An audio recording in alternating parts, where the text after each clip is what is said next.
Kami bersyukur ya Bapa, kami bersyukur. Tak terukur kasih-Mu Yesus, Kau telah mati gantikan diriku.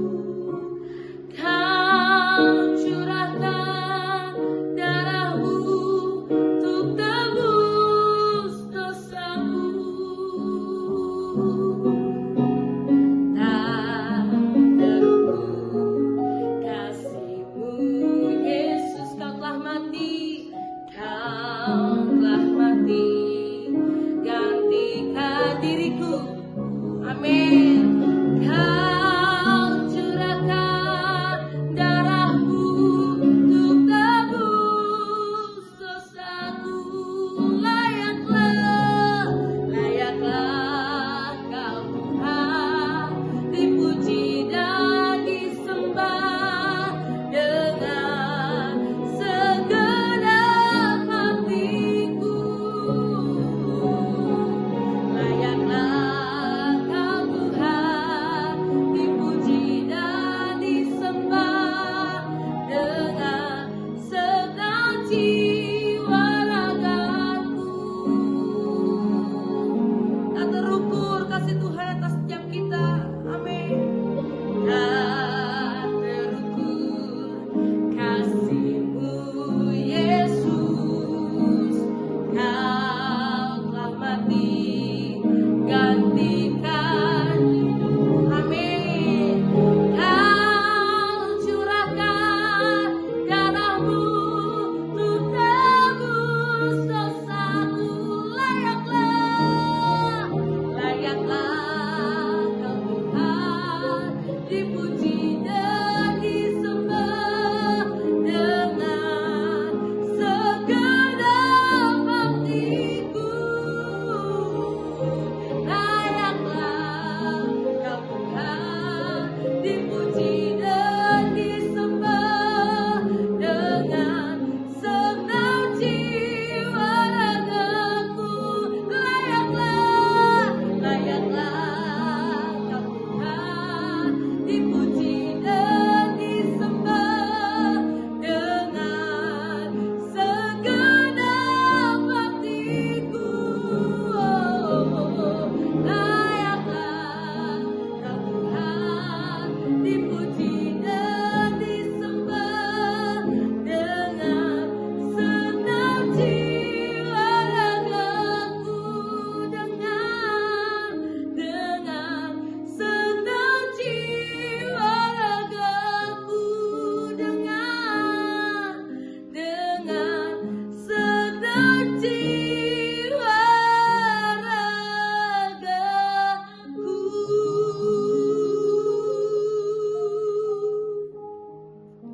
Benar ya Tuhan, hanya Engkau yang layak kami tinggikan, kami muliakan, kami agungkan, kami sembah. Tiada Allah lain seperti Engkau. Karena begitu besar kasih setia-Mu.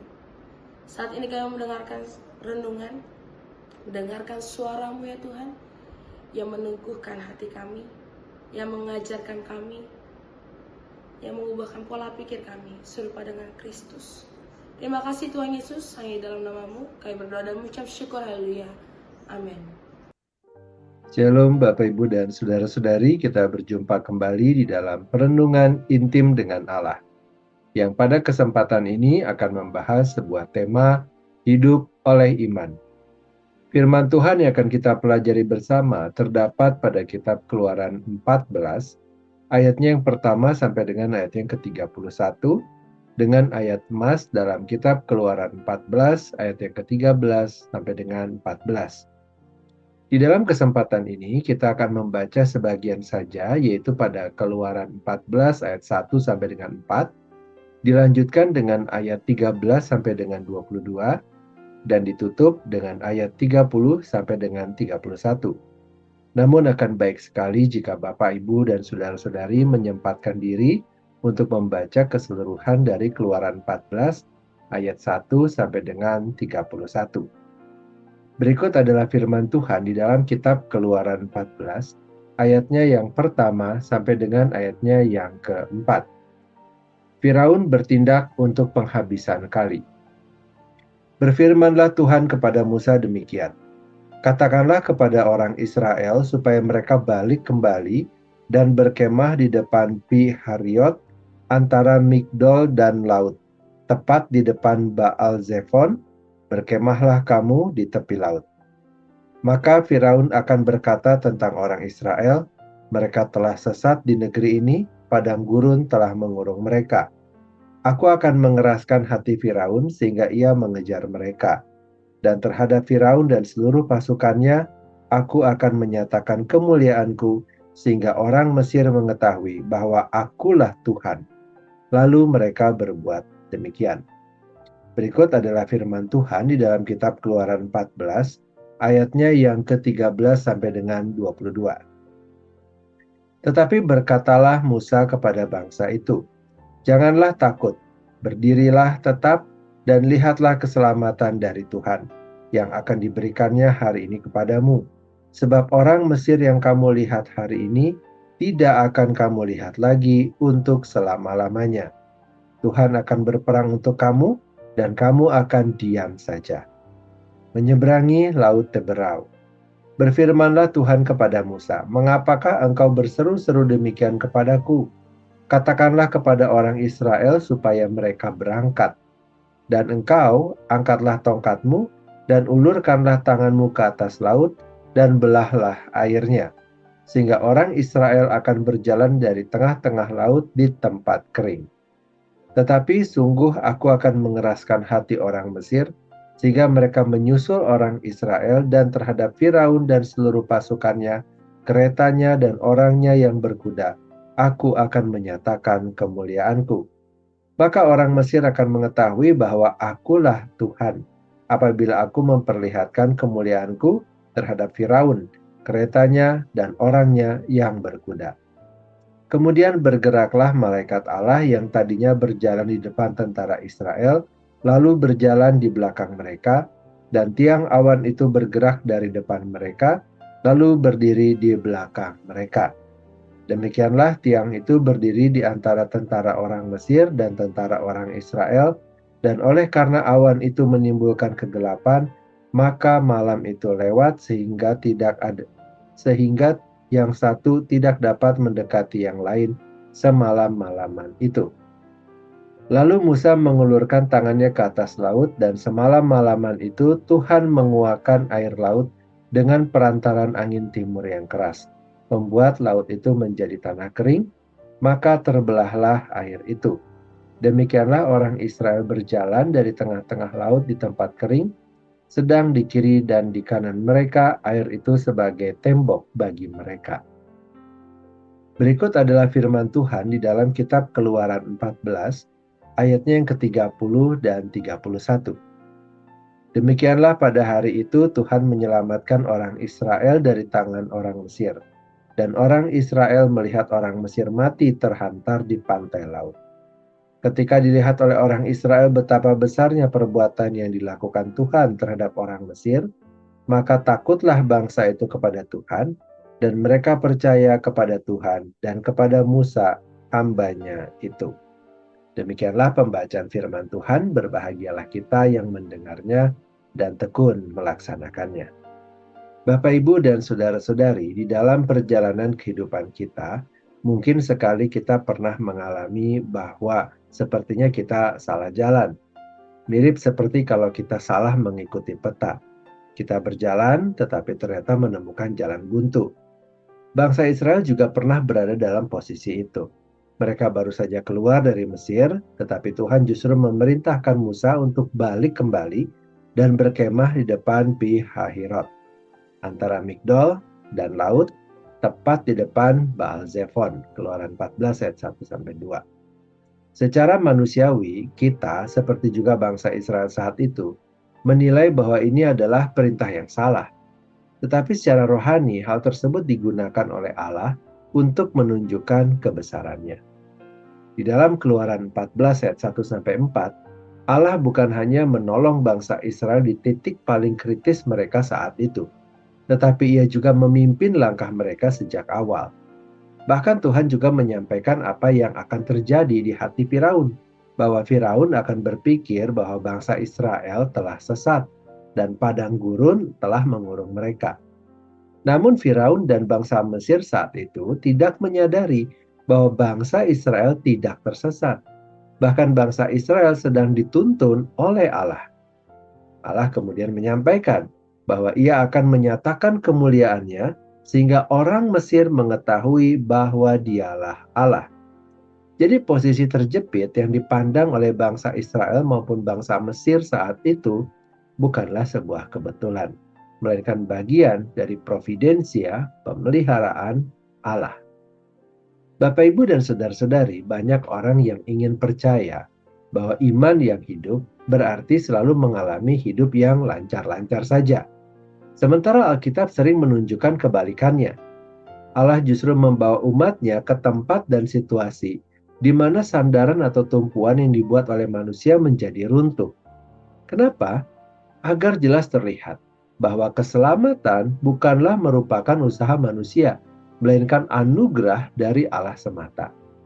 Oleh karena itu, dalam situasi terjepit, respons pertama yang benar bukanlah kepanikan, melainkan tunduk pada firman Tuhan.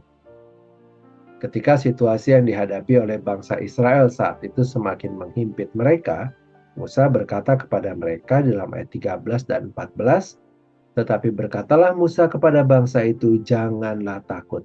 Berdirilah tetap dan lihatlah keselamatan dari Tuhan yang akan diberikannya hari ini kepadamu, sebab orang Mesir yang kamu lihat hari ini tidak akan kamu lihat lagi untuk selama-lamanya. Tuhan akan berperang untuk kamu dan kamu akan diam saja." Di sini kita dapat belajar bahwa iman yang benar tidak akan berfokus kepada seberapa kuat diri kita, melainkan kepada Allah yang kita percayai. Bapak, Ibu, dan saudara-saudari, ketika Musa kemudian menyampaikan kata diam, di sini bukan berarti pasrah. Diam di sini berarti berhenti mengomel, berhenti komplain, berhenti panik, berhenti untuk mengharapkan Allah mengikuti skenario kita. Diam di sini adalah sebuah tindakan iman untuk menaruh hati kita, pikiran kita, mulut kita, dan semua kelakuan kita di bawah otoritas firman. Dalam ayat 15 kita mendapati Tuhan memerintahkan kepada Musa menyampaikan kepada bangsa Israel agar mereka berangkat. Di sini perwujudan dari iman terlihat dengan jelas. Iman yang benar selalu dilanjutkan dengan tindakan. Sebab sebagaimana dinyatakan dalam Yakobus 2 ayat 17, demikian juga halnya dengan iman, jika iman itu tidak disertai perbuatan, maka iman itu pada hakikatnya adalah mati. Musa pun diperintahkan mengangkat tongkat dan mengulurkan tangan ke atas laut. Keluaran 14 ayat 16 dan 21. Perhatikanlah, Musa tidak diminta menjelaskan mekanisme, tidak diminta memastikan kecepatan angin timur, tidak diminta merancang jalur evakuasi. Tugasnya sederhana tetapi tidak ringan, percaya dan taat. Allah seakan berkata, kamu lakukan bagianmu, aku kerjakan bagianku. Prinsip ini sejalan dengan pola Alkitab. Ada bagian yang menjadi tanggung jawab manusia dan ada bagiannya Allah. Kita tidak boleh salah dalam mengartikan keduanya. Saat bangsa Israel berangkat, Allah sendiri menjaga mereka. Tiang awan dan tiang api menjadi bukti penyertaan Allah. Ketika Allah memanggil umatnya melangkah, Ia tidak meninggalkan mereka. Ia menjadi pelindung dan penuntun. Lalu terjadi juga hal yang tidak mungkin. Allah menguak air laut dengan angin timur yang keras, membuat laut menjadi tanah kering, dan bangsa Israel berjalan di tengah laut dengan air sebagai tembok di kiri dan kanan. Keluaran 14 ayat 21-22. Kita tidak dipanggil hanya untuk mengagumi mukjizat ini, melainkan Alkitab menempatkannya sebagai tanda bahwa Allah sanggup membuka jalan dalam situasi yang bagi manusia tidak ada jalannya. Namun perhatikan urutannya. Firman Allah terlebih dahulu, ketaatan, lalu Allah menyatakan kuasanya dengan caranya sendiri. Perikop ini kemudian ditutup dengan sebuah hal yang penting. Dikatakan di dalam ayat 30, demikianlah pada hari itu Tuhan menyelamatkan orang Israel dari tangan orang Mesir. Dan orang Israel melihat orang Mesir mati terhantar di pantai laut. Subjeknya jelas, Tuhan. Dan respons Israel pun tepat. Maka takutlah bangsa itu kepada Tuhan, dan mereka percaya kepada Tuhan dan kepada Musa hambanya itu. Keluaran 14 ayat 31. Keselamatan menghasilkan dua buah. Takut akan Tuhan, suatu perasaan gentar yang kudus, hormat yang tunduk. Dan yang kedua, iman yang diteguhkan. Iman yang hidup tidak berakhir pada aku selamat dari masalah, melainkan bertumbuh menjadi aku mengenal Allah dengan lebih benar. Iman bukan tawar-menawar firman, bukan meminta jaminan detail, bukan memaksa Allah memperlihatkan laut terbelah dulu baru kita taat. Iman yang hidup mendengarkan firman, menundukkan diri, lalu melangkah. Jadi pertanyaannya bukan akankah Allah membelah lautku?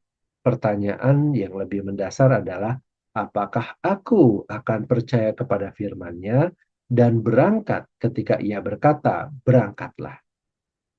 Bapak, Ibu, dan saudara-saudari, kadang Allah membelah laut. Kadang Ia menuntun kita melewati jalan lain yang tidak kita duga. Tetapi itu bukan bagian yang ditugaskan kepada kita. Bagian kita adalah berdiri teguh dalam janjinya, tidak panik, lalu kita berjalan di dalam ketaatan. Mari kita berdoa. Bapa yang baik, kami berterima kasih dan bersyukur kepada Tuhan atas firman Tuhan dan perenungan yang telah kami dengarkan pada hari ini, yang kembali mengingatkan kami bahwa Engkau adalah Allah yang berdaulat atas setiap langkah hidup kami. Bahkan ketika jalan yang kami tempuh tampak seperti jalan buntu dan arah yang Engkau izinkan terasa membingungkan bagi akal kami. Ajar kami ya Tuhan untuk percaya bahwa tidak ada satupun terjadi di luar rencana-Mu.